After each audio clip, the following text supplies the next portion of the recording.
तो शिजा मुझे ये बताएं, माँ में और सास में क्या फ़र्क होता है? Tough question. माँ होती है और सास होती है। आपके अपने एक्सपीरियंस में, चलें इसको और पर्सनलाइज कर लेते हैं कि आपकी मदर की पर्सनालिटी और आपकी सास की पर्सनालिटी में सबसे बड़ा डिफरेंस क्या है? वो माँ है और वो सास है. I still say because diplomatic answer. Yeah, because no, but why do you expect that the सास becomes माँ, right? You can't, like. No, by that I meant कि दो खवातीन हैं जो आपकी जिंदगी में बहुत अहम है, दोनों ही आपको सपोर्ट करती दोनों, हैं, yeah. लेकिन दोनों का अंदाज मुख्तलिफ होगा, तो वो मैं जानना चाहती थी कि डिफरेंस क्या है? See, मेरे उसमें क्या कहते हैं मामले में तो I am blessed, I am telling you. But the thing is why you always, मतलब माँ और सास की बात अगर आप करें तो सास इज़ ऑल्सो वेरी ब्यूटीफुल रिश्ता. सो आई एम सेइंग कि माँ हो या सास हो, दोनों की ये तो हमने एक क्रिएट कर ली है ये बात, वरना अदरवाइज सास का भी एक अपना रोल है और माँ का भी एक अपना रोल है. आई स्टिल से कि मुझे कोई उसमें चेंज नहीं लगता. I don't think so.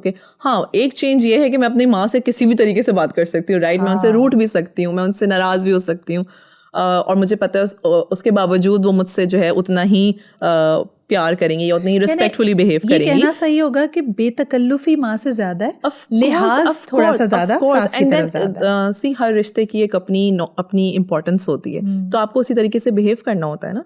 तो वही मैं हमेशा कहती हूँ कि female needs to be very very very flexible, कि वो देखें कि किस आपके सामने कौन सा रिश्ता है. सो आप खुद सोच लें कि अगर आपके पास आपके बॉस हैं और आपका हस्बैंड है, आपको पता है कि आपको बॉस के साथ कैसे बिहेव करना है, हस्बैंड के साथ कैसे बिहेव करना है, एक फ्रेंड के साथ कैसे बिहेव करना है.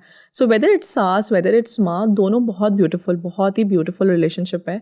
इट्स जस्ट डैट कि आपको उनके साथ किस तरीके से बिहेव करना है. डेफिनेटली माँ के साथ एक अपना ही रोल होता है. मैं आपसे कह रही हूँ उनके बेतकल्लुफ़ी कि आप उनसे नाराज़ भी हो जाएंगे, आप उनसे हर तरीके से बात कर लेंगे, हर लहजे में बात कर लेंगे, जो हमें नहीं करना चाहिए वैसे, लेकिन ये कि आपको इन रिस्पॉन्स उतना ही उससे भी ज़्यादा प्यार और मोहब्बत मिलेगी. Whether as if you compare it with your सास, then you can't do like this, right. तो अच्छा, शादी की शुरुआत में हस्बैंड से ज़्यादा डर लगता था या सास से? मुझे आज भी हस्बैंड से ज़्यादा डर लगता है. और इसकी क्या वजह? मुझे सास से अपनी कभी डर नहीं लगा.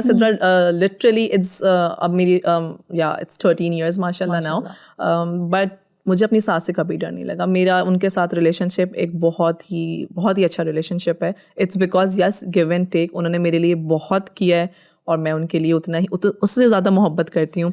बट हस्बैंड और मैं हमेशा अभी भी जान निकलती हूँ. जान it's actually I respect him a lot. So मुझे पता है कि because I am telling you, being a corporate women और साथ में ये इतना बड़ा ससुराल, उन दोनों को चीज़ों को मैनेज करने के लिए I always think suffer husband कर रहा होता है. बिकॉज देन आपको अपने इन लॉज में भी you need to be top of game, and then office में भी top of the game, and then because since your parents are aging, then आपको उनके लिए भी उतना ही time निकालना है. Your kids are now in teenage, right? आपको उनके लिए भी उतना ही टाइम निकालना है. तो सफ़र जो सबसे ज़्यादा कर रहा होता है वो तो या तो हस्बैंड होता है या आप खुद आप होता है. Wow. So that's very important. तो इधर इट्स वेरी इंपॉर्टेंट कि आपने हस्बैंड के साथ क्या रिलेशनशिप